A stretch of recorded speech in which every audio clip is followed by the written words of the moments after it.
Gaige Grosskreutz admitted on the witness stand that Kyle Rittenhouse didn't pull the trigger on him until he saw that Gaige Grosskreutz himself was advancing on Rittenhouse with a loaded firearm pointed at Rittenhouse's head.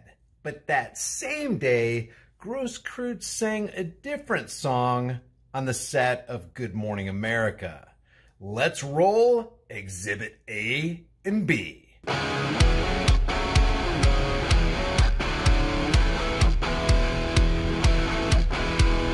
Before we get into this video, I want to give a quick shout out to my sponsor, BackupSolarBank.com. What you got here is a beefy backup power bank that can be powered by the sun and through a regular wall outlet.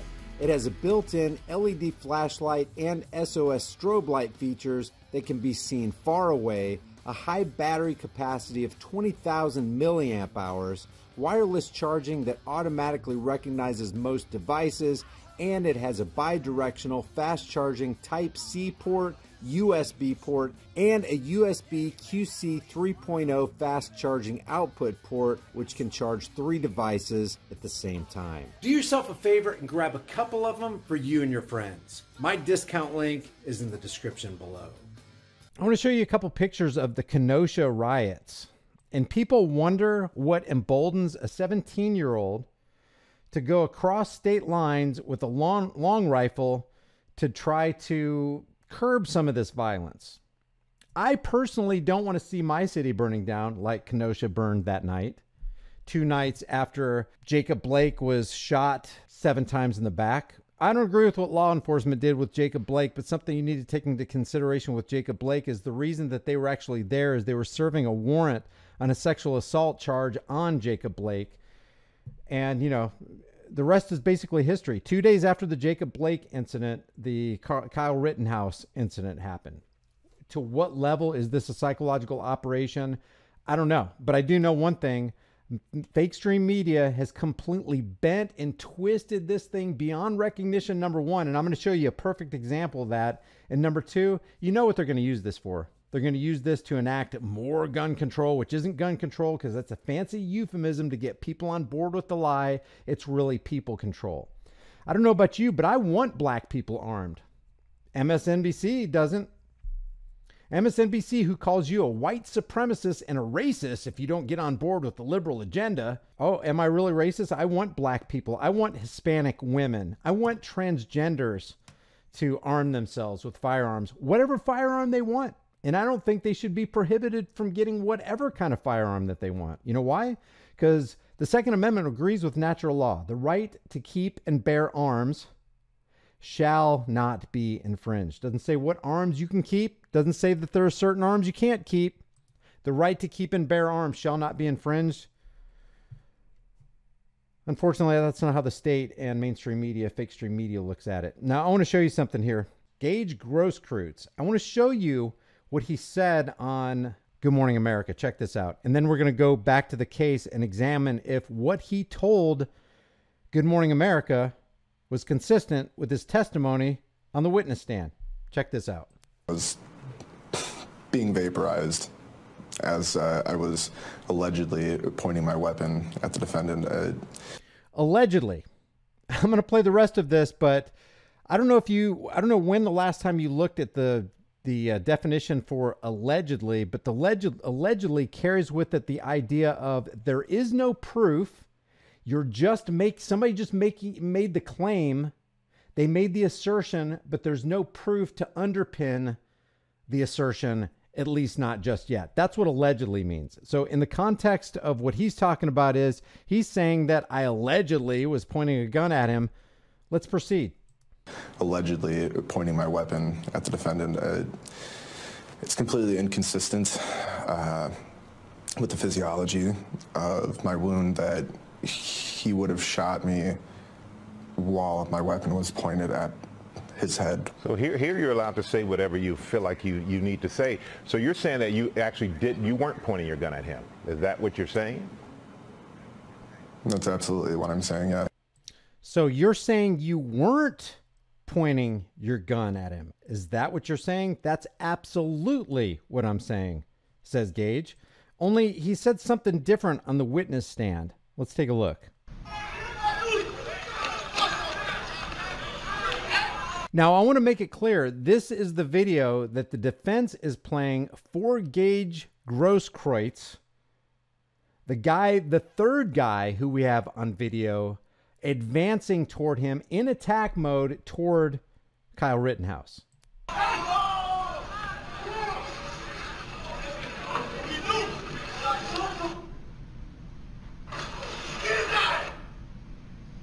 Now, you see that? This isn't you, but you see this gentleman right here? See that? I do. Okay. It's going to be a little difficult to listen to what the defense attorney's actually saying because his mouth is away from the microphone at the moment. I'm going to go ahead and blow this up full screen so you can see it. But he's actually referencing this guy right here. This guy is the drop kick guy. He'll become known as the drop kick guy. So just in case, he's going to end up pointing a laser pointer, but it's going to be at a TV screen, so you and I won't be able to see it. So what I'll try to do is I'll try to use my cursor and point out what the defense attorney is showing Gaige here.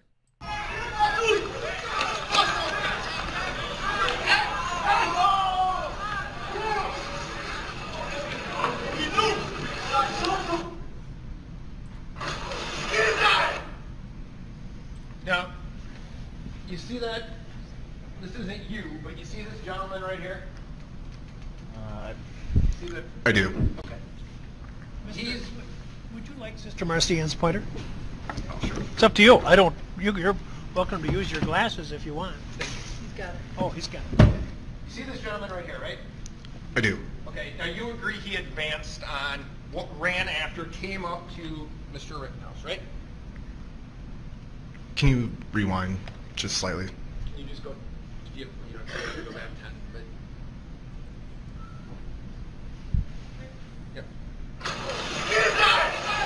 So, you agree that he runs up to Mr. Rittenhouse and then applies the brakes, right?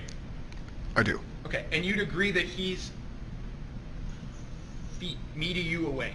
And that's a fair assessment, yes. 2-3 feet. He's advancing on Mr. Rittenhouse, and you'd agree he puts his hands up, and Mr. Rittenhouse never fires his gun. Correct?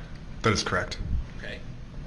Now, you're off screen here at this point, right? You haven't come into the frame yet? No, I have not. Okay.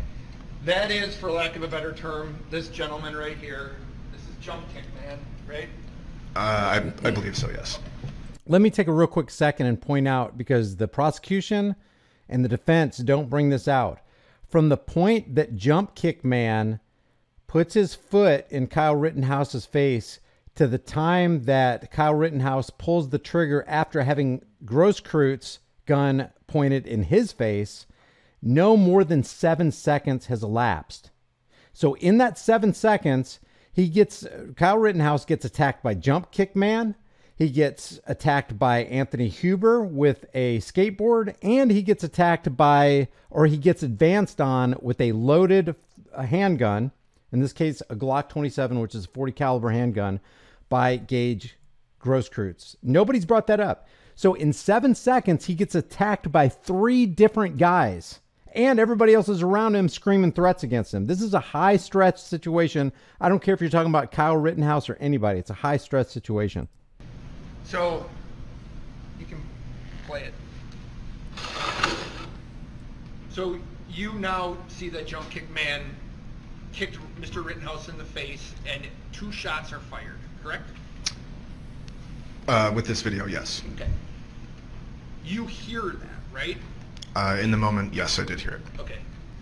Now, if you can see, and we'll play it, I'm not trying to trick you. This is Mr. Huber, correct? It is that's Huber right hard there to see with whatever is blocking. Okay. Play it for a second. Okay, that's Mr. Huber, right? That is correct, yes. Okay. Now, this person here that's just coming into the frame, that's you. That is correct, yes. Okay. And you are running, correct? Yes, I was. Okay. Now, you had originally said that you wanted, you were going to tell Mr. Huber to stop beating him, but now you understand that you didn't say anything. You were just running, whatever word you want. You're moving towards Mr. Rittenhouse, right? That is correct, yes. Okay.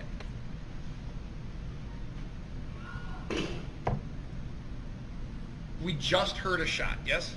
Correct. Okay. And to be fair, that you put on the brakes, right? You were running, you then almost stop in your tracks. Fair enough? Correct. Okay. And I don't know if your arms are up at that point, but it looks like you're kind of protecting your head at that point. Is that fair? That is correct. Okay. How far do you think you are away from him at that point, to the best of your ability? I would say about there, between Me and you? you and I. Correct. So 3 feet? 3 to 5. Okay. Now at that point, you have your hands up, right? Yes, I do. Now you probably don't notice him at the time. This guy's holding up what looks like a wooden club of some type. Some sort of wooden object, yes. Okay. So your hands are up, and at that point, he has not fired at you, correct? No, he is not. Okay. It's going to be quick. You'd agree at this point, you are dropping your hands, you are loading your front foot, and you are moving toward Mr. Rittenhouse at that point. True? Yes. Okay. So when you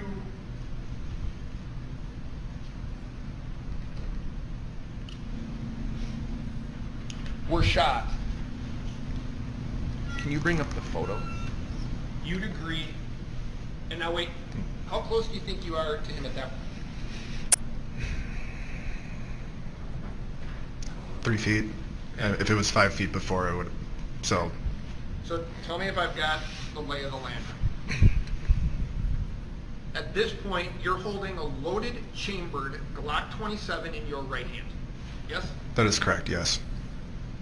You are advancing on Mr. Rittenhouse, who is seated on his butt, right? That is correct. You're moving forward, and your right hand drops down with your gun. Your hands are no longer up, and now the gun is pointed in the direction of Mr. Rittenhouse. Agree? I'll give you a picture. Maybe that'll help.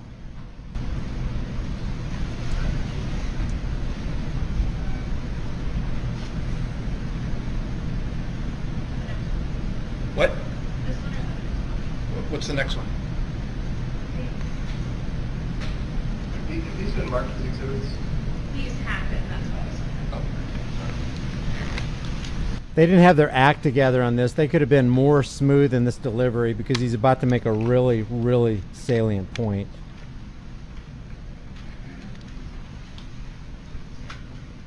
They should have done way more rehearsing on this. Mr. Grosskreutz, I'm going to show you what has been marked as Exhibit 67. That's a photo of you, yes? Yes. Okay. Look at that that's picture. Mr. Rittenhouse? Correct. Okay. Now, you'd agree your firearm is pointed at Mr. Rittenhouse, correct? Yes. Okay. Hmm. And once your firearm is pointed at Mr. Rittenhouse, that's when he fires his gun. Yes? No. Sir, look, I don't want to... Does this look like right now your arm is being shot? That looks like my bicep being vaporized. Yes. Okay. And it's being vaporized as you're pointing your gun directly at him. Yes? Yes. Okay, so... It's being vaporized as you're pointing your gun directly at him. That is key. And Gaige Grosskreutz answers in the affirmative. When you were standing 3 to 5 feet from him with your arms up in the air, he never fired, right? Correct. It wasn't until you pointed your gun at him, advanced on him, with your gun, now your hands down, pointed at him, that he fired, right? Correct. Boom. Boom. Watch his face. Watch his face. And then watch his legal counsel, the prosecutor's face. I'll freeze it at the prosecutor's face. Watch this. At that moment, Rittenhouse is absolved, and they make the case. Look, he even know he's shaking his head. They know that was the damaging blow right there. Look at the assistant prosecutor's face. He's got his hand. He's got his face in his hand. That's a total face palm. So what the defense, as crappy as they did, as clumsy as it was, the defense said, quote, "With your arms up in the air, he never fired, question mark." Gaige Grosskreutz says, correct. The defense says, "It wasn't until you pointed your gun at him, advanced on him with your gun pointed at him, that he fired." Grosskreutz says, correct. That is a clear case then, according to the testimony of Gaige Grosskreutz, of self-defense. Now, this is a lie right here that he tells. So if what he said on the witness stand was true, then that means what he said on Good Morning America is a lie. And he was even asked it twice. So he either lied on the stand or he lied on Good Morning America. But either way, he lied. Listen. Physiology of my wound, that he would have shot me while my weapon was pointed at his head. So here you're allowed to say whatever you feel like you need to say. So you're saying that you actually you weren't pointing your gun at him. Is that what you're saying? That's absolutely what I'm saying, yeah. That's what he's saying now, but on the witness stand, he was saying, yes, I absolutely did. I'll reiterate it. With your arms up in the air, he never fired, correct. It wasn't until you pointed your gun at him, advanced on him with your gun, pointed at him, that he fired, correct. Listen. So you're saying that you actually you weren't pointing your gun at him. Is that what you're saying? That's absolutely what I'm saying, yeah. He wiped away every bit of his credibility. Now look at the rest of this Good Morning America interview. And speaking of protection, you said that you carried a gun for protection. By the way, this is Good Morning America that applauded that little kid. I'm not even going to mention his name because videos get taken down. This is the very Good Morning America that applauded the manipulation and coercion of a little kid who's confused about, you know what, amazing, you know who. At night, and that you pointed it at Kyle Rittenhouse. Why did you point your gun at him? I'm all for the Second Amendment, American citizens. Do you hear what he just said? Why did you point, after he just said, I didn't point my gun at him? Listen to the question. And speaking of protection, you said that you carried a gun for protection that night, and that you pointed it at Kyle Rittenhouse. Why did you point your gun at him?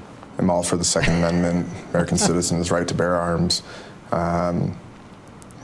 And I think that during cross-examination, it's hard to say what you want to say. Hard to say what you want to say. He only gave 2 one-word answers, and both of them were the same word, correct and correct. Wasn't until you pointed your gun at him, advanced on him with your gun, pointed at him, that he fired, correct. How's that having trouble saying what you had to say? So he can't even get his story correct in the same interview. I believe that in that photo, given the right narrative, one could suggest that, yes, I was pointing my weapon at the defendant. But when you play it as a movie... One could suggest... You don't have to suggest or allege anything. You already admitted that you did do it on video, and there's a video evidence of you doing it. Or look at different stills. Yeah, they edited this Good Morning America thing all over the place. My arm was being vaporized as I was allegedly pointing my weapon at the defendant. It's completely inconsistent with the physiology of my wound, that he would have shot me while my weapon was pointed at his head. So here you're allowed to say whatever you feel like you need to say. So you're saying that you actually you weren't pointing your gun at him. Is that what you're saying? That's absolutely what I'm saying, yes. Wow. Said he wasn't pointing that gun, so a lot to be said for that. Wow. He said he wasn't pointing his gun, so there's a lot to be said about that. But these people aren't journalists. How do we know? Because they watched the same hearing that we just watched, and they didn't bring up the fact that there's an inconsistency. He's lying somewhere. A true journalist would have kept pushing the issue. But what we have here is no true journalism going on at Good Morning America on ABC, and that's to be expected because they're not really journalists, even though they say they are. They're there to distract, deceive, divide, demoralize, and therefore conquer us. And I just want to get your take on this. Leave your thoughts about this for the world and the global thought police in the comment section below. I didn't play anything that they didn't play during the defense and the prosecution part of the Rittenhouse trial. I didn't play anything beyond what ABC has presented to you. You leave your thoughts about what you think about this, because I'll tell you this. If you go to that ABC News story, that GMA story, I'll tell you what the people are saying. This is the actual video from Good Morning America's own website. They have 3.66 million subscribers. They had 147,000 people already watch this. The interview portion of that I took directly from this Good Morning America YouTube channel, and look what the people have weighed in on. This is a ridiculously ratioed dislike to like ratio. It's got 29,084 dislikes to 425 likes. I don't know who would be brain dead enough to like this. The guy lied in his own interview. He double spoke in his own interview, and either lied on the witness stand or he lied to Good Morning America. Either way, he's not credible. It seems to me that the case would be thrown out. And there's one more element to this that I didn't bring to the table. Maybe I will on another day. Look at this guy says right here. Look at those dislikes. This is the real reason they are disabling dislikes. I don't see a disabling of the dislikes here, and people just let them have it in the comment section. Look how many comments there are on this. 12,766 comments as of the recording of this video. 12,766. Let me refresh this page right here. 12,766. Now it's 12,976. So it's gone up by 210 comments. The dislike ratio is increased to 29,502 to only 428 likes. This guy is not credible. He discredited himself. ABC discredited themselves. The whole cast of Good Morning America did nothing but discredit themselves, because this isn't true journalism, and hopefully people are seeing through this. Don't go to ABC expecting to get the truth. Don't tune in to Good Morning America expecting them to give you the undiluted truth without mixing in a bunch of lies. If they're lying about this, what else are they lying about? Everybody should be thinking along those lines. While we have time and it still retains some of its perceived value, maybe it'd be a good idea to convert your worthless fiat into valuable, storable food. Don't be the one who waits till the food riots start happening. You don't want to be fighting panicking people in the store over that last jar of peanut butter. At Prepare with High Impact Flicks, you can get up to 3 air and watertight gasket sealed ammo cans, each filled with a 4-week emergency supply. 7 food varieties, 2,000 calories a day, 284 servings, breakfast, lunch, and dinner, and each meal comes in a resealable, heavy-duty 4-layered pouch. And it's got a 25-year shelf life. Every order of a 4-week supply gets you $100 off plus free shipping. Here's how simple it is to make. I'm going to cook up some Granny's home-style potato soup. People are going to think I'm a culinary hero. You open the pouch, boil 4.5 cups of water, stir the contents, simmer on low heat for 15 to 20 minutes, take it off the heat, then let it set for 2 to 3 minutes before you serve it up. Man, this stuff's so good. People are going to think Granny stopped by and filled your kitchen with a whole bunch of love. Well, if Granny does stop by, she's going to fill your behind with a whole bunch of buckshot if you keep talking with your mouth full. Wipe your dang beard off. It's embarrassing. So maybe convert some of your worthless fiat into valuable food while you still can. Order now and get $100 off of up to 3 4-week emergency food supplies at preparewithhighimpactflix.com. The link is in the description.